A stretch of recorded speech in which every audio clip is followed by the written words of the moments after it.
Hello guys, आज हम comparison करेंगे सैमसंग के लेटेस्ट स्मार्ट फ़ोन से एप्पल का। ठीक है। तो आज आपको पता चलेगा, आज आपको मैं साइट भी बताऊंगा जिससे आप अच्छे से कंपैरिजन कर सकते हैं। मैंने डिफरेंट डिफरेंट साइट चेक की है, लेकिन जो मुझे सबसे अच्छी लगी है मैं आपको वही रिकमेंड करूंगा। ठीक है। एक साइट होती है GSMarena.com। ठीक है। इधर आगे चेक कर लेना। तो आज हम चेक करेंगे इसमें क्या है। ये फ़ोन जनवरी 14 जनवरी को लॉन्च हुआ था। तो आईफोन अभी मार्केट में अवेलेबल नहीं है। 22 सितंबर हो गया है। ठीक है। 24 सितंबर से शायद मार्केट में आएगा। लेकिन चेक करते हैं कौन सा फ़ोन में क्या क्या स्पेसिफिकेशंस है। ठीक है जी। सबसे पहले इसमें नेटवर्क कौन कौन से अवेलेबल है। GSM, CDMA, HSPA, ये 3G हो गया। LTE 4G और 5G दोनों के लिए होता है। 5G full fledge 5G। ठीक है। 5G अगर किसी का नेटवर्क चेक करना है तो हमने दो चीज़ें चेक करनी होती है, मिलीमीटर वेव एंड SA। ठीक है। ये चीज़ें होनी चाहिए। सब 6 GHz means slow 5G, millimetre wave means fast 5G। ठीक है। तो ये चेक करनी है, ये दो चीज़ें अगर है। सब 6 मतलब स्लो वाला 5G मीन्स 4G का अपग्रेडेड वर्जन है, इतना हाई फाई 5G नहीं मिलेगा। और मिलीमीटर वेव मीन्स कि फुल्ली 5G फुल फ्लैज। ये लॉन्च कब हुआ, ये रिलीज़ कब हुआ, डायमेंशन है, वेट बताया हुआ है, ग्लास। अच्छा, इधर ना कॉर्निंग गोरिल्ला ग्लास वर्ल्ड का टफेस्ट ग्लास है। उसके बाद के ग्लास आए हैं वो मुझे पता नहीं है, लेकिन जो कॉर्निंग गोरिल्ला ग्लास है वो सबसे टफेस्ट ग्लास होता है। एप्पल तो बेवकूफ़ बनाता है कि सिरेमिक लेयर ये वो फ्लांटिंग, पर दुनिया में जो माना हुआ ग्लास है वो है कॉर्निंग गोरिल्ला ग्लास। इसके वर्जन आते हैं 1 2 3 4 5 6। जो लेटेस्ट होगा ना तो वो मीन्स कि सबसे अच्छा होगा। ठीक है। तो ठीक है, इससे हम कंपैरिजन कर सकते हैं। तो अभी डायमेंशन ये बता दी, glass front Victus. I think ये कॉर्निंग गोरिल्ला ग्लास 6 है। तो अब भी सैमसंग वाले भी कंफ्यूजन करना शुरू कर दिया है कि ये नहीं लिख रहे कौन सा है, कि 5 है 6 है, क्योंकि इससे पता चल जाता है ना कौन सा लेटेस्ट है। तो ये भी अभी थोड़ी थोड़ी एप्पल से चालाकियाँ सीख गए हैं। SIM card, SIM card, nano SIM और ई सिम। आई थिंक आपको ई सिम का पता होगा। ई सिम का मतलब ये होता है कि आपको फ़ोन में कोई भी सिम नहीं डालनी है। ठीक है। मीन्स कि ऑटोमेटिक ही वो जो नंबर है आपके फ़ोन पे रजिस्टर हो जाएगा। आप अपने नेटवर्क ऑपरेटर के पास जाओगे, उनको बोलोगे कि मेरी ये वाला नंबर ई सिम में कन्वर्ट कर दो। आपके फ़ोन में ऑलरेडी कोई चिप लगी होगी, उसी पे वो नंबर ट्रांसफ़र हो जाएगा। मीन्स कोई सिम डालने का झंझट नहीं है, ऑटोमेटिक फ़ोन में आपका सिम शो करेगा। नॉर्मल सिम होती है जो हम इंसर्ट करते हैं खुद, लेकिन ई सिम ये है कि ऑटोमेटिक ही फ़ोन में एम्बेड होती है। ठीक है। कुछ कई कंट्रीज़ में तो आप QR कोड स्कैन करो तो आपके मोबाइल में ई सिम आ जाएगी। ठीक है। उसके बाद है IP68 रेटिंग। ये वर्ल्ड वाइड फेमस है, डस्ट एंड वाटर रेजिस्टेंट। जिसको इसकी रेटिंग मिली हुई है वो डस्ट एंड वाटर रेजिस्टेंट होता है। ठीक है। 30 मिनट तक, 1.5 मीटर तक ये नीचे सर्वाइव कर सकता है। उसके बाद है एमोलेड। हाँ, डिस्प्ले में सबसे जो बेस्ट डिस्प्ले होती है वो होती है सुपर एमोलेड। आजकल तो आई थिंक सुपर एमोलेड से भी ऊपर आ गई है डायनामिक एमोलेड। ठीक है। तो वो सबसे बेस्ट है। हाँ, ये लिखा ना डायनामिक एमोलेड। मैं बता देता हूँ, डिस्प्ले 3 काइंड की होती है जो सबसे बेस्ट है। लेड, ओ ओलेड बोलते हैं, फिर उसके बाद सुपर एमोलेड बोलते हैं, सुपर एमोलेड बोलते हैं, डायनामिक एमोलेड बोलते हैं। एमोलेड डिस्प्ले का मतलब ये होता है इसकी जो कंट्रास्ट रेशो होती है वो बहुत ज़्यादा होती है, ब्राइटनेस भी बहुत ज़्यादा होती है। नॉर्मल जो डिस्प्ले होती है, अगर हम सूरज में चले जाएं, डे में चले जाएं, तो आपको स्क्रीन फिक्की फिक्की दिखती है ना। पर जो एमोलेड होती है या सुपर एमोलेड होती है, डायनामिक एमोलेड होती है, ये सन रेस में भी बिल्कुल क्लियर दिखती है, क्योंकि इसका ब्राइटनेस और शार्पनेस लेवल बहुत ज़्यादा होता है, कंट्रास्ट रेशो बहुत ज़्यादा हाई होती है। HDR तो आपको पता होना चाहिए। HDR का मतलब पता है? नहीं पता तो मैं आपको बता देता हूँ। HDR होता है कि आपने कभी चेक किया होगा, आप कोई फ़ोटो क्लिक करते हो तो फोटो में फेस काला आता है ना, बैकग्राउंड, क्योंकि लाइट की कंडीशन अच्छी नहीं होती है, लाइक कोई बंदा खड़ा है, उसके पीछे कोई बल्ब जल रहा है या कोई लाइट जल रही है, तो उसका फेस काला आएगा, है ना। या सन के सामने आप फोटो खींचेंगे तो आपकी फ़ोटो कभी भी क्लियर नहीं आएगी, काला काला फेस दिखेगा, ब्लर ब्लर दिखेगा। तो उसके लिए एच में क्या किया जाता है, दो फोटोज़ खींची जाती है कैमरे के द्वारा, एक हाई लाइट के साथ और एक लो लाइट के साथ, और दोनों का कम्बिनेशन बना के आपका जो जो ब्लैक फेस आता है या ब्लरी आता है, उसको आर्टिफिशियल इंटेलिजेंस के साथ उसको सही किया जाता है। मीन्स कि उसको वो सही करते हैं, एक लो लाइट में खींचेंगे और एक हाई लाइट में खींचेंगे, और दोनों का कम्बिनेशन बना के बेस्ट इमेज आपको प्रोवाइड करेंगे। ये देखो, इसमें थोड़ा सा एच के बारे में बताया। जब ये ब्राइट चीज़ आती है तो हमारा जो कैमरा है ना, वो जो दूसरी चीज़ों को मीन्स लाइट कर देता है, वो उसकी शार्पनेस इतनी नहीं दिखती है। जब एच उसमें इम्प्लीमेंट करते हैं तो आप चेक करें, हर चीज़ क्रिस्टल क्लियर दिख रहा है ना। तो ये फंक्शन होता है एच का, ठीक है। जैसे इधर फ़ोटो खींची है, ये नॉर्मल है, एच में उसको अच्छे से दिखाएगा, ठीक है। जैसे ये फ़ोटो है, इसके पीछे लाइट ज़्यादा है ना, इसका फेस अभी काला दिख रहा है। अगर एच को इनेबल किया जाएगा तो इसके फेस पे भी वो लाइट देगा। एक्चुअल में फ्लैश हो तभी लाइट दे सकते हैं ना, उसके बिना तो नहीं दे सकते, लेकिन एच ऑटोमेटिक ही उसको लाइट देगा, ठीक है, और सही कर देगा उस फोटो को। ओके जी। तो एच ये 10 लिखा हुआ है, इसका वर्जन है 1 2 3 4 ऐसे से। 10 मीन्स 10 प्लस, मतलब लेटेस्ट है, ठीक है। मे बी फ्यूचर में 11 आएगा, 12 आएगा। ये डिस्प्ले का साइज़ है। अच्छा, ये होती है पिक्सल्स की डेंसिटी, मीन्स कितने पिक्सल पर इंच। पीपीआई का मतलब होता है पिक्सल पर इंच, ठीक है। ये रेजोल्यूशन साइज़ है, और एस्पेक्ट रेशो है। एस्पेक्ट रेशो ये कितना लंबाई कितनी चौड़ाई, ठीक है। तो मैं आपको पिक्सल पर इंच का ये देखो, ये मैंने डॉट किए है ना, ये मैंने एक ये डॉट बनाया लाइक दिस। ये आपको छोटे छोटे दाने दिख रहे हैं स्केयर बॉक्स की तरह, इसको मैं और जूम नहीं कर सकता। तो वो मिल के ये स्केच बना रहे हैं, कुछ भी इमेज बना रहे हैं, उसको बोलते हैं पिक्सल, ठीक है। तो PPI means pixel per inch, like it's pose 1 by 1 का ये है, ठीक है। 1 इंच इधर है, 1 इंच इधर है, ठीक है। तो इस स्केयर बॉक्स में इतने पिक्सल होंगे, किधर है वो, हाँ, जैसे लिखा है ना कि 515 पीपीआई। अगर मान लीजिए कि ये इसका साइज़ 1 इंच है और इसका साइज़ 1 इंच है, तो ये 1 इंच के स्केयर बॉक्स में 551 पिक्सल होंगे, ऐसे छोटे छोटे डॉट मिलके उसकी इमेज बनाएंगे। और जितने ज़्यादा डॉट होंगे ना, उतनी ज़्यादा क्लैरिटी बढ़ेगी, ठीक है जी। तो जितने ज़्यादा पीपीआई ज़्यादा होते हैं, उतनी ज़्यादा आपकी स्क्रीन की क्लैरिटी ज़्यादा होती है, ठीक है। पर उतनी ज़्यादा बैटरी भी खाता है फिर, ये भी देखो। कॉर्निंग गोरिल्ला ग्लास, इसके वर्जन होते हैं 1 2 3, जो सबसे ऊपर वाला है सबसे बेस्ट होगा, ठीक है। ऑलवेज ऑन डिस्प्ले ये फंक्शन है नया यूआई का। यूआई भी जैसे 3.1 है, ये जैसे आइकन खुलते नहीं, तो उसका होता है। Chipset, processor. प्रोसेसर में हमने सबसे दो चीज़ें चेक करनी होती है, एक उसकी गीगाहर्ट्ज़ की फ्रीक्वेंसी कितनी है, उसमें कोर्स कितने लगे हुए हैं, और वो कितने नैनोमीटर पे है, ठीक है जी। कोर्स होती हैं प्रोसेसर के हाथ, कितने हाथ है, वो कितने काम कर सकता है। मल्टीटास्किंग करते हैं ना, जितनी ज़्यादा कोर होगी वो उतने ज़्यादा काम कर सकता है एक टाइम पे, ठीक है जी। उसके बाद होता है गीगाहर्ट्ज़, कितनी फास्ट वो काम कर सकता है। तो जितनी ज़्यादा गीगाहर्ट्ज़ की फ्रिक्वेंसी, जैसे 2.80 है, 3 पॉइंट समथिंग है, जितनी ज़्यादा होगी उतनी ज़्यादा वो फास्ट काम कर सकेगा। लेकिन जो नया नई जनरेशन का प्रोसेसर होता है ना, वो पिछले जनरेशन से फास्ट होता है। लाइक पिछली जनरेशन का कोई प्रोसेसर है वो 2.8 है, नए का 1.9 है, तो मे बी 1.9 2.8 से भी अच्छे से काम करे। तो जैसे जैसे जनरेशन बढ़ती है और ये जो गीगाहर्ट्ज़ बढ़ती है, वैसे वैसे प्रोसेसर की स्पीड बढ़ती है, ठीक है। और ये है आर्किटेक्चर 5nm। ये नैनोमीटर, सब जितने कम होंगे ना उतना आपके फ़ोन के लिए बेस्ट होगा। क्यों, मैं बताता हूँ।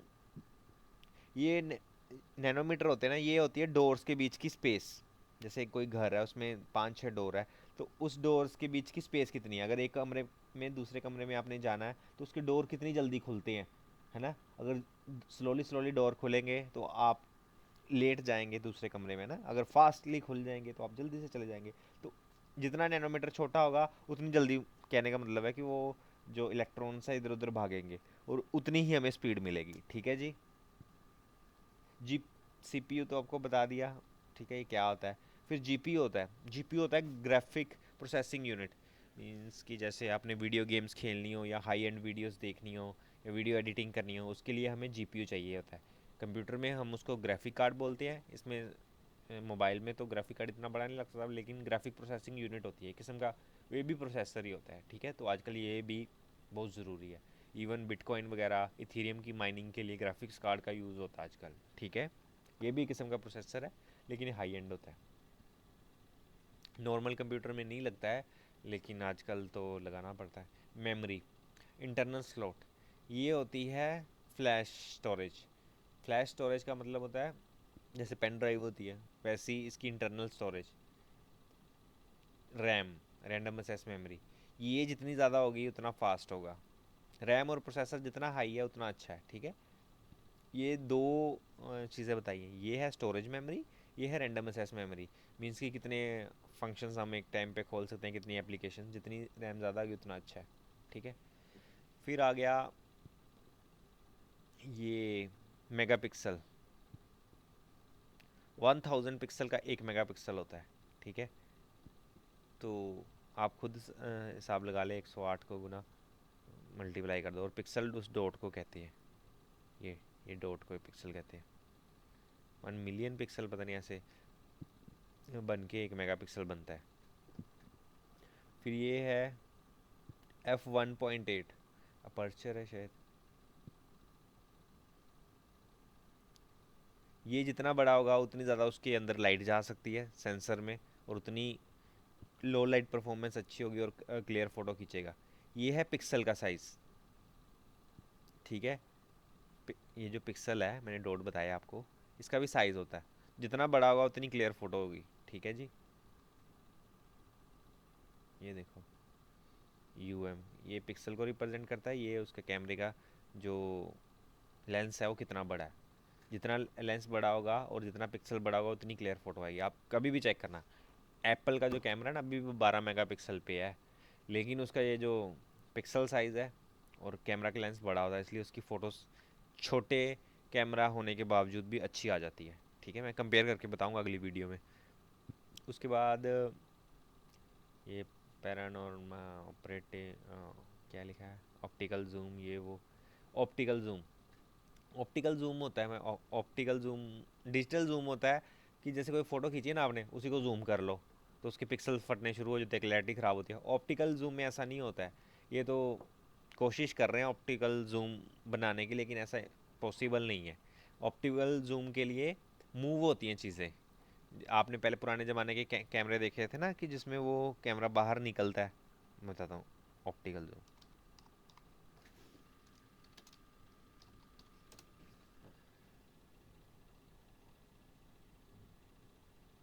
ऑप्टिकल जूम के लिए जैसे ये कैमरे से बाहर निकलता है, तो आप चेक करते होंगे जूम को एडजस्ट करता था वो आगे पीछे होके, तो उसको बोलते हैं ऑप्टिकल जूम, ठीक है। कैमरे के लेंसेज आगे पीछे होते हैं।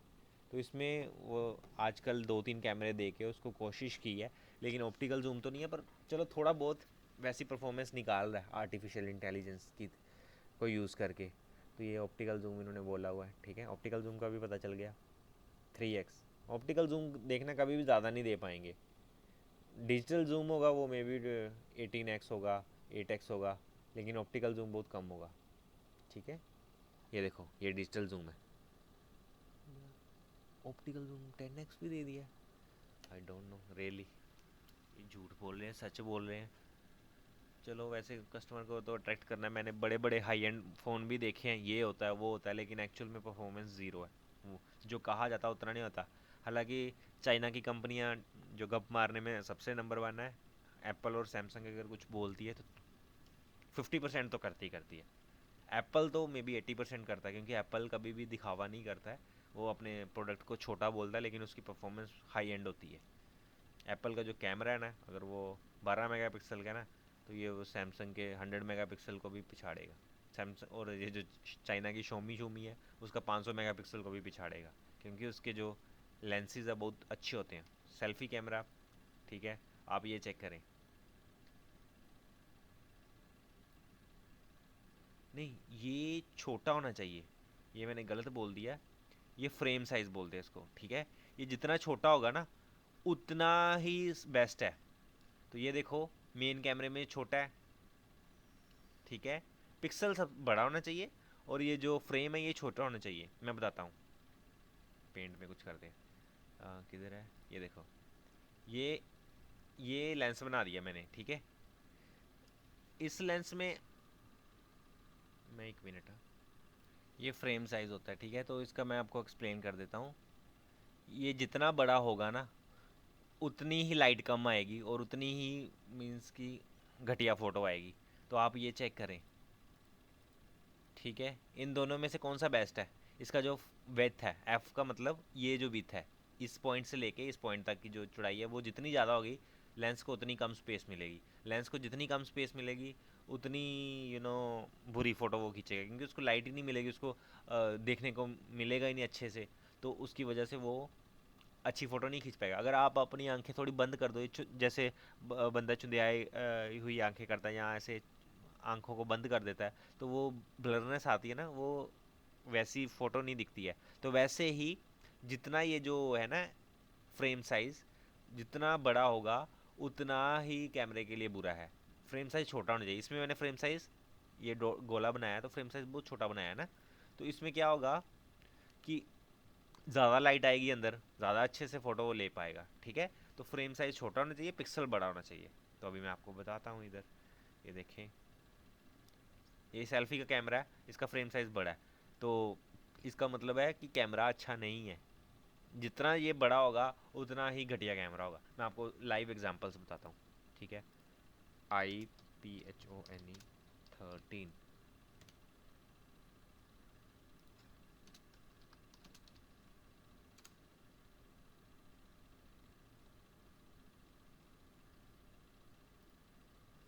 कंपेयर करके बताता हूँ क्यों एप्पल के फ़ोन्स की क्लैरिटी अच्छी होती है, ठीक है। मैं अभी बताता हूँ, किधर है मेन कैमरा, हाँ जी, ये 12 मेगापिक्सल का है ना। पर ये देखो, इसमें जो फ्रेम साइज़ है 1.8 है और एप्पल का है 1.5। तो जिसका फ्रेम साइज़ कम होगा वो कैमरा उतना अच्छा होगा। तो एप्पल का 12 मेगापिक्सल का होके भी क्लैरिटी ज़्यादा देता है, बिकॉज फ्रेम साइज़ उन्होंने छोटा रखा हुआ है। फ्रेम साइज़ छोटा होना चाहिए, ये मैं ओके। उसके बाद है ये होता है पिक्सल का साइज़, ये जितना बड़ा होगा उतनी क्लैरिटी फ़ोटो आएगी, ठीक है।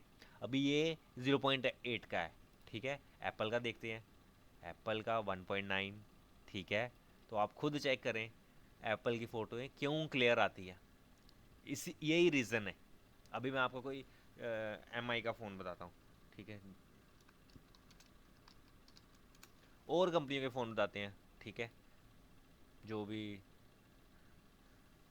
हुआवे, नोकिया, नोकिया की बात करते हैं, क्यों इनके कैमरे अच्छे नहीं हैं।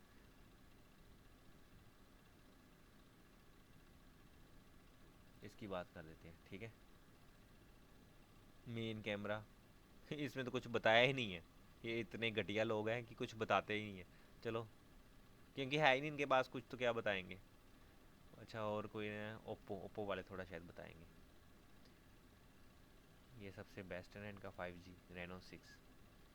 इसका चेक करते हैं मेन कैमरा। हाँ, इधर इन्होंने भी, ये देखो 1.8 का है, मैंने बोला ये कम होना चाहिए, एप्पल के मुकाबले में ज़्यादा ही है। तो मीन्स एप्पल इसमें भी बाजी मार गया। ओप्पो वाले भी कोशिश कर रहे हैं, अच्छी प्रोडक्ट बना रहे हैं, लेकिन एप्पल जितनी नहीं बना पा रहे, क्योंकि एप्पल जितना ये फ्रेम छोटा नहीं है और पिक्सल एप्पल जितना बड़ा नहीं है। एप्पल का 1.9 है, इसका 1.0 है।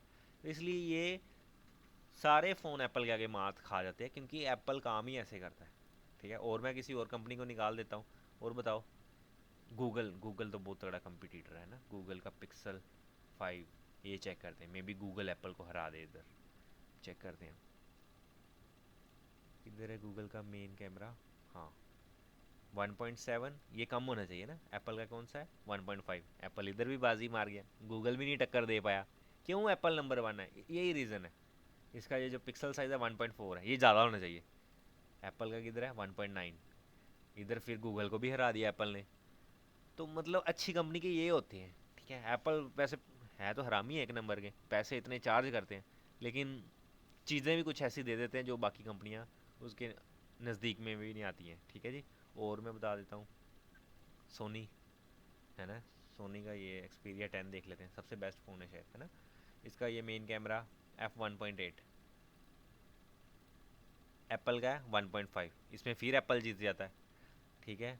उसके बाद है वो जो, अच्छा जी, फ्रेम और पिक्सल बताया ही नहीं है, देख लो।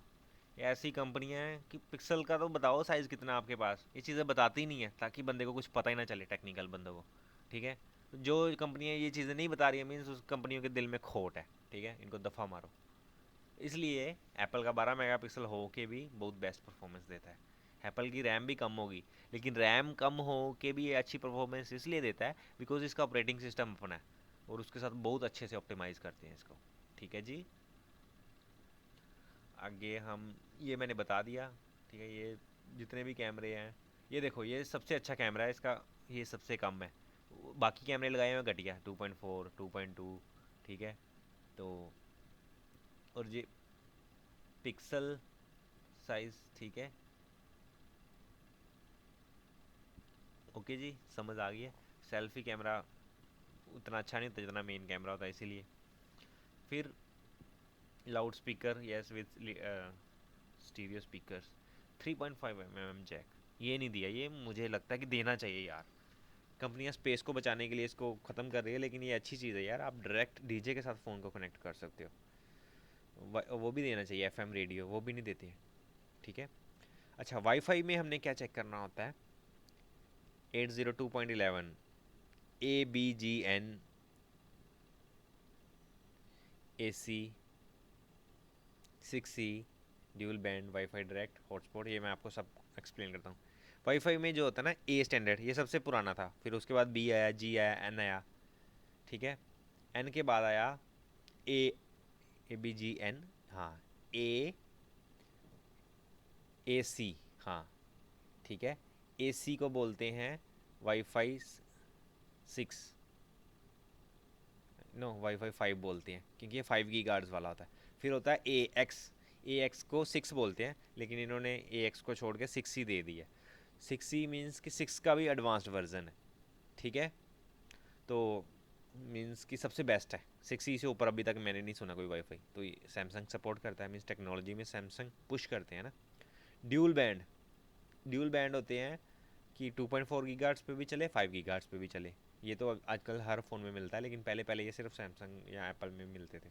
वाईफाई डायरेक्ट, ये एक ऐसा फंक्शन है वाईफाई में जिसकी वजह से आप फाइल ट्रांसफ़र कर सकते हैं, जैसे आप शेयर इट है ना, उसे आप फाइल्स ट्रांसफ़र कर लेते हैं। तो वैसे ही सैमसंग टू सैमसंग, अगर दोनों फ़ोनों में वाईफाई डायरेक्ट होगा तो आप फाइल्स बड़ी इजीली ट्रांसफ़र कर लेंगे, ठीक है जी। उसके बाद है हॉटस्पॉट। जो हॉटस्पॉट है, ये वही इंटरनेट शेयर करने के लिए, ठीक है जी। ब्लूटूथ, ये भी जितना ऊपर होगा उतना ही अच्छा है आपके लिए। ये है सेंसर, ग्लोबल पोजीशनिंग सिस्टम, इससे आपको आपका फ़ोन आपकी एग्जैक्ट लोकेशन बताता है कि आप किधर हो, ठीक है। मतलब कि ये इतना एक्यूरेट होता है कि 1 मीटर का फासला भी बता देता है, आप मूव भी करेंगे। ये सैटेलाइट का कॉम्बिनेशन होता है, आपको बताता हूँ। ये जो जीपीएस है, ग्लोनास है, बीडीएस है, गैलियो है, ये डिफरेंट डिफरेंट कंट्री के अपने सैटेलाइट सिस्टम है, ठीक है। सबसे पहले अमेरिका ने शुरू किया था, उसके बाद ये सब आ गए। तो ये सिस्टम सबका सेम है, लेकिन वाइड कवरेज जीपीएस की होती है। इंडिया का भी है, क्या कहते हैं, मुझे नाम भूल गया उसका, लेकिन इंडिया ने भी बनाया अभी। तो मैं बताता हूँ जीपीएस,